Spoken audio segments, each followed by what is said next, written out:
small step for man, one giant leap for mankind.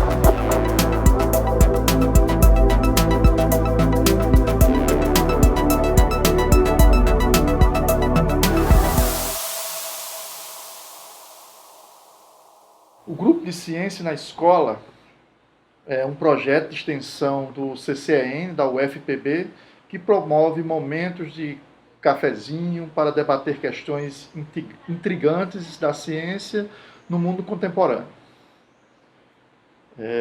Minha intenção aqui é provocar algumas reflexões sobre o tema do ciclo da água, né, os aspectos da ciência relacionados à escassez e à qualidade de água em mananciais de abastecimento de água no estado da Paraíba, como no Brasil inteiro.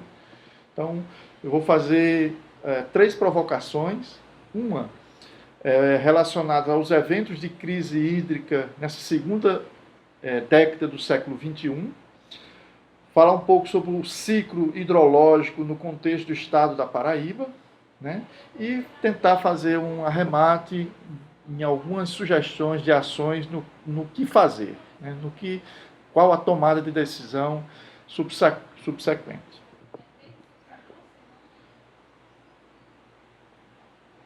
Um cafezinho aqui para descontrair e continuar essa discussão. Então, eu retomo um ponto interessante que aconteceu em 2018. Na oportunidade aconteceu o 8º Fórum de Água Mundial, né? Esse fórum foi realizado em Brasília, onde mais de 150 nações se debruçaram sobre a questão da água nos seus diversos aspectos, né? Nessas discussões, logicamente, ressaltou-se bastante o Brasil como uma potência ambiental tropical, né? Desde ser um país megadiverso, ter a maior sistema pluvial do planeta, boas ou até as melhores tecnologias em biocombustíveis, né? Ter um monitoramento ambiental via satélite também invejável, né? Ser uma competência agrícola tropical, além de ter uma matriz de energia voltada a fontes renováveis, como é o caso das hidrelétricas e da exploração dos mananciais, como os cursos de rio como produtores de energia para o Brasil. Isso foi muito bem ressaltado nesse fórum, mas também foi abordado questões relacionadas aos impactos ambientais que os nossos ecossistemas, as nossas grandes manchas de paisagem, os biomas brasileiros sofrem, desde os aspectos de mineração, né, lançamento de efluentes, despejo de resíduos, modificação das paisagens através de desmatamento, de um modo geral, degradação sobre os corpos aquáticos, né, perda de serviços ecossistêmicos e, logicamente, o declínio da nossa biodiversidade tão cantada, tão conhecida mundo afora, né? Então, de todas essas discussões, desse fórum, eu trago uma das ações que foram projetadas para 2030, né? Então, nesse 8º Fórum Mundial de Água, foi deliberado que até 2030 nós devemos assegurar a conservação, a recuperação e o uso sustentável de ecossistemas terrestres e de água doce, interiores e seus serviços, em especial florestas, zonas úmidas, montanhas, terras áridas, em conformidade tudo isso com as obrigações decorrentes de acordos internacionais. É um grande desafio, é uma grande meta, e nós precisamos nos preparar para isso. Nos preparar principalmente em relação a um dos grandes desafios do planeta, né? Em relação principalmente à questão da mudança climática, né? A descontinuidade que nós estamos tendo, o desvio negativo que a gente tem tido das precipitações ao longo das últimas décadas, né? O elevado patamar das médias de temperatura em diversos locais do planeta, né? Isso tudo tem levado principalmente a questões de desertificação, aumento de áreas áridas e semiáridas no mundo inteiro. Quando a gente se reporta principalmente ao Nordeste, né, ao semiárido, vemos que o seu núcleo mais duro, ali, o núcleo no Seridó, no Cariri, no Curimataú, regiões que estão bem no cerne do semiárido, essas manchas de regiões áridas e semiáridas, elas têm se amplificado, elas têm aumentado ao longo das últimas décadas, e as previsões é que elas se ampliem cada vez mais.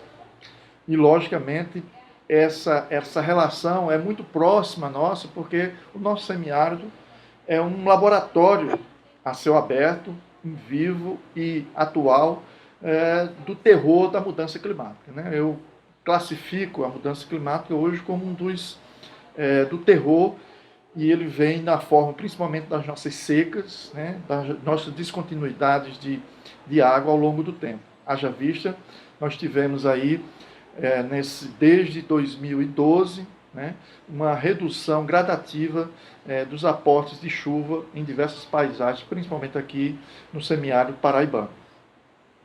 Dito isso, a gente pode se perguntar que se a escassez de chuva, ela explica no todo, né, ou em grande parte, a falta de água nos nossos mananciais, né?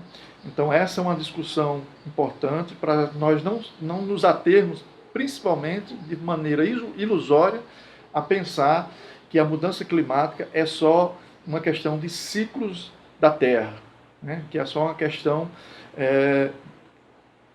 contínua da própria Terra, dos seus processos de esfriamento e de aquecimento, né?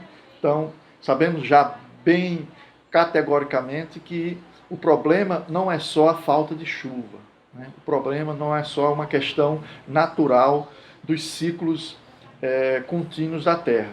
E sim, nós aí já temos bem claro, né? Nós estamos hoje numa época onde nos últimos séculos, desde a Revolução Industrial, uma marca muito firme no homem alterando as paisagens naturais, né? Quando eu falo isso, né, eu trago para um exemplo bem claro, né? Todos nós, em 2014, acompanhamos o problema da escassez hídrica na maior cidade da América Latina, né? São Paulo ficou de joelhos. É uma cidade, uma grande mancha urbana do sudeste brasileiro, né, que pela primeira vez entrou num processo crítico de racionamento de água. Isso, né, já está bem documentado, que o desmatamento em áreas de nascente dos cursos de água, principalmente no sistema Cantareira, e até mesmo o desmatamento amazônico, que tem provocado descontinuidade na pluviosidade da região sudeste, né? E essa questão que se exacerbou bastante em São Paulo, ela também repercutiu, e tem outros exemplos no próprio Brasil, né? E nas regiões urbanas. Nós tivemos, há 2 anos atrás, a capital federal, Brasília, vivendo a sua maior crise de escassez de água, né, dos seus últimos 52 anos de história. Isso em decorrência, principalmente, a perda de cerrado, que é o bioma característico da região central, né? Uma perda equivalente a 3 vezes a área do Distrito Federal, né? O desmatamento do cerrado é uma das causas da escassez hídrica no Distrito Federal. Nós tivemos também próximo a nós aqui no Nordeste, né, o próprio Ceará, né, o racionamento da grande Fortaleza, que reduziu em 20% a oferta de água na sua região metropolitana. O seu maior reservatório, o Castanhão, né, o maior açude do país, teve baixas recargas de água nos últimos anos, chegando a quase 4,6% do seu volume. Isso, logicamente, o processo de urbanização, o processo de antropização das paisagens naturais, né, provocando desmatamento, processos erosivos, através de serviços como a expansão da agropecuária, do agronegócio, da urbanização propriamente dita, a mineralização, né, obras hidráulicas, tudo isso tem provocado alterações significativas, principalmente na qualidade de água. E essa qualidade de água, ao longo do tempo, tem sofrido, né, com os processos descontínuos de escassez, em paralelo, provocando perdas qualitativas de vida e de saúde ambiental nos nossos ecossistemas. Essas manchas urbanas, e hoje que são gigantescas, né, o adensamento humano nas grandes metrópoles, né, você vê que São Paulo ela ocupa 0,1% do território brasileiro. Mas nessa pequena mancha de território de 0,1% residem 10% da população brasileira. Então, é uma pressão muito forte sobre os serviços, é uma pressão muito forte por cada vez mais uma demanda de água para suprir as necessidades básicas da indústria, do comércio, da urbanização e de toda uma gama de serviços necessários à continuidade do processo civilizatório dessas manchas urbanas. Nós também temos aí, quando vamos ver, não é São Paulo, não é Brasília, não é Minas, mas, de um modo geral, nós temos um processo de urbanização no mundo inteiro. Né? As grandes populações hoje estão nessas manchas urbanas, nas grandes cidades, nas grandes metrópoles, e também localizados principalmente nas regiões litorâneas. Né? Haja vista que aqui na Paraíba, né, mais de 50% da população paraibana está numa faixa litorânea de 100 quilômetros de distância, tomando a referência da linha costeira. Então, é um adensamento muito forte. Né? Isso tem provocado, de certa forma, demandas específicas, né, sobre os nossos recursos hídricos. A Paraíba não é um estado dotado de grandes aquíferos, não é um estado dotado de grandes mananciais. Né? O nosso volume total não passa de 4 bilhões de metros cúbicos, né? Isso se todos os reservatórios cheios. Então, quase 90% dessas águas estão reservadas apenas em 3 ou 4 reservatórios. O restante estão distribuídos nas suas grandes bacias hidrográficas, como a bacia hidrográfica do Piranhas a sul e a bacia hidrográfica do Rio Paraíba. Essa bacia hidrográfica do Rio Paraíba ela é um marco muito importante, porque quase 82% da nossa população reside na sua paisagem, como também mais de 70% do PIB do nosso estado também é extraído, né, é produzido dessa bacia hidrográfica. Essa bacia hidrográfica tem uma cascata de reservatórios que mantém desde a região do Alto Paraíba, lá nas Serras de Monteiro, né, com alguns açudes como o açude Poções, o açude Camalaú, e essa cascata vem descendo para o açude de Boqueirão, estratégico para a região do compartimento da Borborema, e por último o açude de Acauã.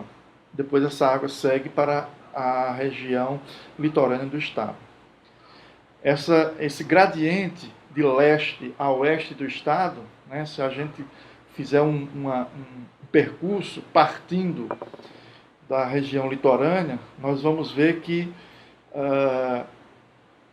essa região região metropolitana de João Pessoa, da Paraíba, ela perdeu nos últimos anos, nos últimos 40 anos, 70% de sua cobertura vegetal, né?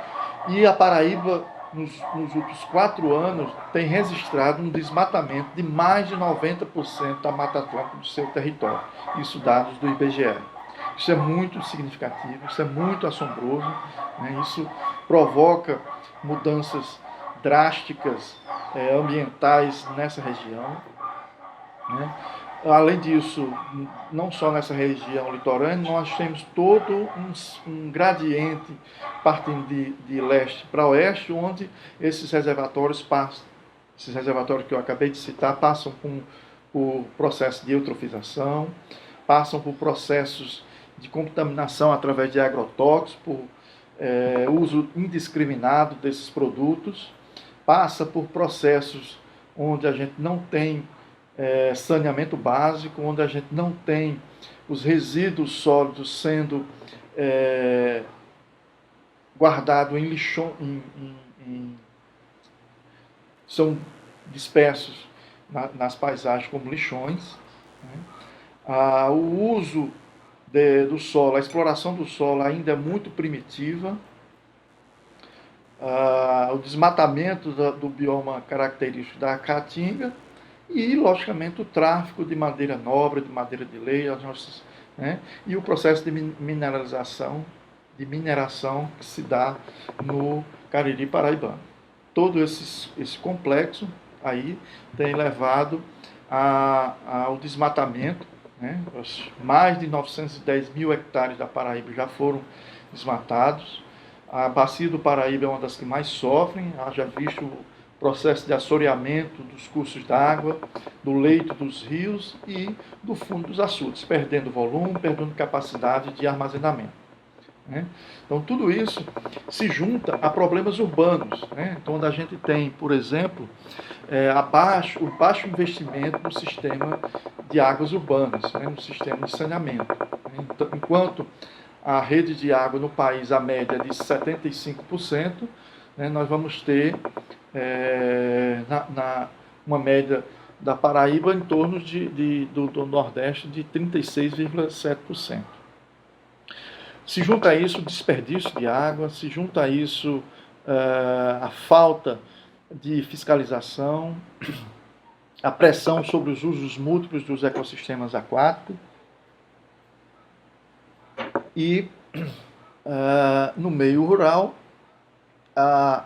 o uso da agricultura e de irrigação como uma pressão muito forte sobre as demandas dos aquíferos, tudo isso provocando escassez de recursos hídricos, provocando processo de eutrofização, de introdução de espécies exóticas, diminuindo o valor biótico desses ecossistemas e eliminando ou relativizando os serviços ecossistêmicos, os serviços que essas paisagens nos ofertam. Então, como sugestão, como arremate, nós temos que resgatar as nossas fábricas de água, né? As nossas florestas, nossas paisagens, principalmente a revitalização das nascentes dos rios, né? A revitalização da mata ciliar, a revitalização do cumprimento da legislação ambiental, né? Tudo isso tem que ser acompanhado por investimentos financeiros efetivos para o processo de conservação e recuperação das bacias hidrográficas, o uso ecológico e ambiental de tecnologias, zoneamento ambiental, técnicas de ecotecnologias, pesquisa e inovação nesse campo, a refazer impactos e riscos, governança de água, tudo isso dentro de um processo de resgate da gestão integrada dos recursos hídricos, né? Então, o que certamente provocará a recuperação dos serviços ecossistêmicos dessas paisagens. E eu finalizo alertando para o cumprimento dos objetivos do desenvolvimento sustentável, o nosso compromisso do cenário 2030, né, de 2030, com esses 17 objetivos. Então, essa é uma tomada de decisão hoje para que a gente tenha esses serviços ecossistêmicos resgatados. Obrigado.